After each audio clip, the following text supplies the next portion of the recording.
We are in the midst of a series of Alzheimer memory walks across southern Manitoba. The first was held in Rosenort with walks this week in Cartwright and Altona. Those of us in Altona were inspired by Marianne Friesen, who lovingly shared about her late father, Nick, who passed away last year. It was a scary thing. I had worked as a nurse's aide for 10 years. I saw what this could all do, and it was a little scary to realize that a family member of yours could be going through this too. I guess like with everything, there's always a good side. Like you go through your hard times, but there's always some good things in there too. And we did have a lot of good times with my dad. Like we went through a lot of hard times too.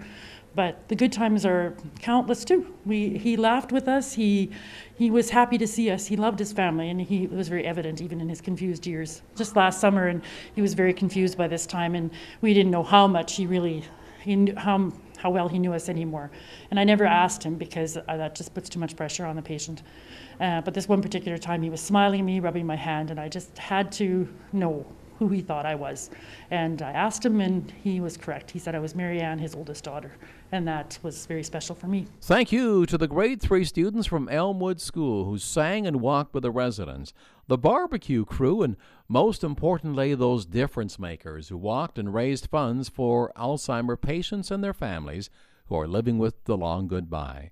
Walk sites include Rosenort, Morris, Altona, Morden, Winkler, Carman, and Cartwright.